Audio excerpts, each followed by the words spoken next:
Hey guys, Kyle, the Death Knight of Enemy here, bringing you my review for One Piece Chapter 988. And ooh boy, honestly, just from a sort of, just from a setup perspective and a lot of what's being set up in this chapter, I think this was probably my, like, probably one of my top five favorite chapters of Wano so far. Like, just, just the setups and everything that went on in this chapter had me hyped. Because, okay, so the thing with this chapter is that once again, it was another chapter that showcases just how much the Akaze and Nine and Luffy have thrown in things into complete chaos. But it's basically, but it's when you look among the mayhem, that we get so many hype moments, and it feels like almost everyone gets something to do. Almost everyone. I think Naomi got a little shafted, but whatever. Um, and well, like for instance, we basically see well, pretty much Shinobu and Sanji basically free Momonosuke, which not only felt so deliciously rewarding from how much his execution was being built up, but in general, I was just so happy for him finally being. I'm so happy for him finally being free because Momonosuke, that poor boy, has been through a lot, and now that he is free, I think we're going to see him bounce back in a big way because well, basically you really see in this chapter how desperate that pretty much King is to kill him now. Like King is like the fact that King is frightened. Well, pretty much shows that the Beast Pirates and Kaido as a whole are legitimately frightened by Momo's influence. Like it reinforces that Momo can't, even though Momo can't necessarily fight, he can still do a lot, and that just shows in this chapter. Um, Another moment I liked, but I'm sure is going to be controversial for many others, is the end of the chapter where Frankie just comes right the fuck out of nowhere on his Rhino cycle and basically runs over Big Mom. Which again, I'm sure there are many people who are going to hate on that moment just simply because of the whole metrics of how the hell can Big Mom be taken out by Frankie. But I like it just from how randomly funny it is.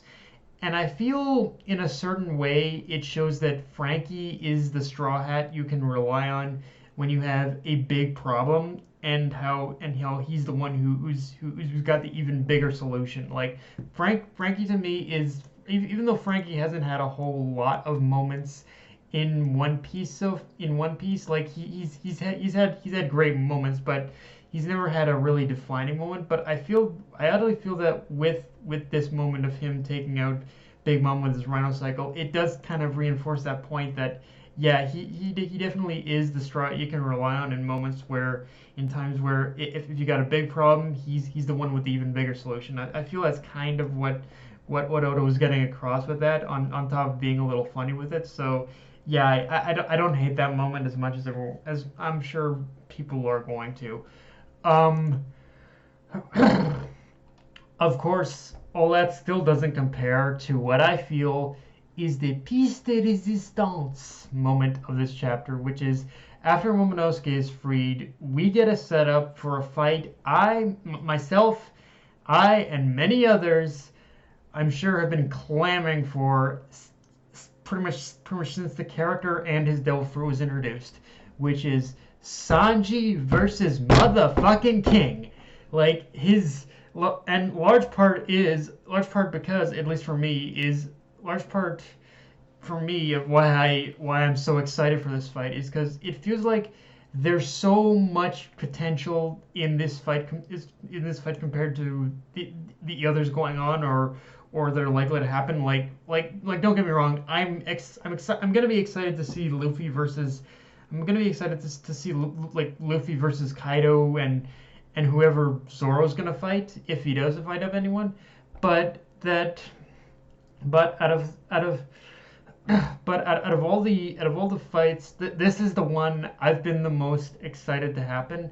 For pretty much the obvious fact that both King and Sanji are both flight-based fighters, but even without knowing that little fact that they can both like fly technically, there was just something about the matchup of King versus Sanji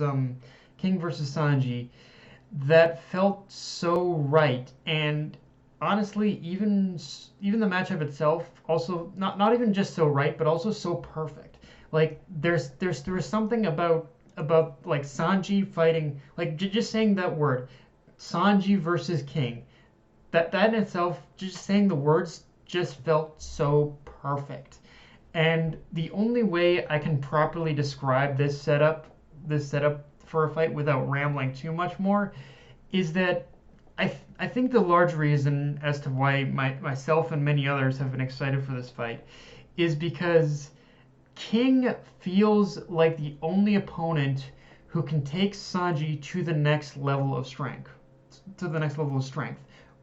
whatever that may look like. And I think that at the core is what's fueling my excitement personally is Sanji growing stronger in some way because basically how because and like honestly whatever his growth looks like in this whatever his growth looks like whatever his growth is going to look like in this fight, one thing's for sure, his Diable Jambe is going to benefit from it. I think that's the other thing too, is that there's this kind of excitement of seeing how powerful his Diable Jambe is going to be from pretty much however strong he gets from basically fighting King. Like there like again, there's no way that King that Sanji doesn't grow strength wise or even as a character just pretty much from this one fight. Like there is again, I know I keep repeating it, but there's so much potential with this fight. So yeah, like again, what can I say? Sanji versus King. Let's motherfucking go. I'm ready for this.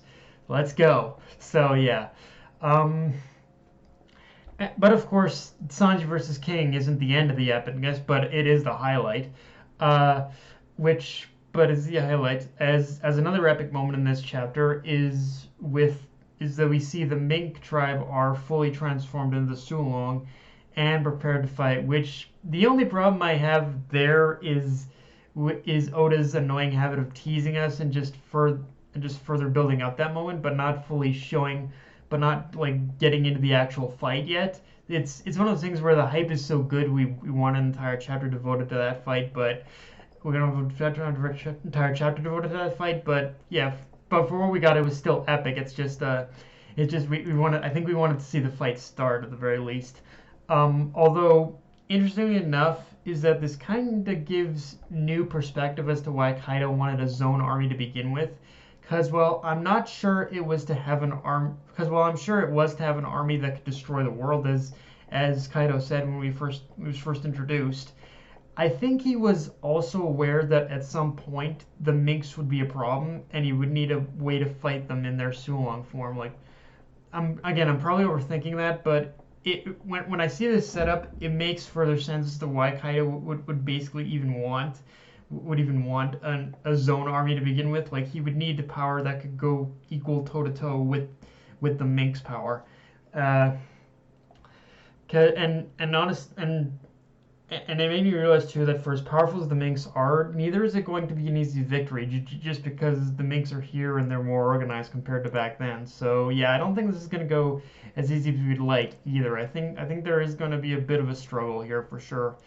Um, just in the battle of like Minks versus the Beast Pirates, like that's not even it's not even including the Yakuza 9 fighting Kaido, which yeah, that one is going to be a massacre in itself. I think we know that much. Now, I guess if I did have a problem with this chapter, like a major problem, it all lied in one single moment, which is where Luffy asked Yamato to save like Momonosuke, and she responded by, I guess I can because he's my son.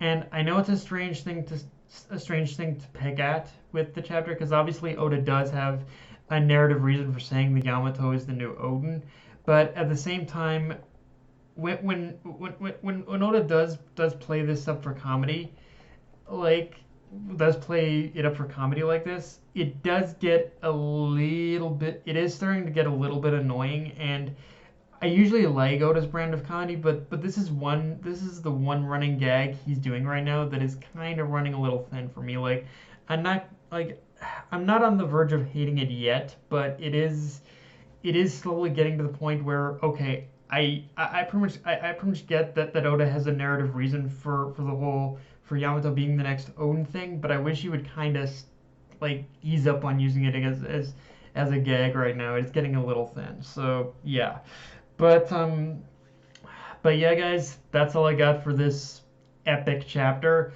If you enjoyed the video, like, comment, subscribe. Follow me on Twitter, Facebook, and list your Crunchyroll. Dead Knight of Anime, signing off. Later, guys.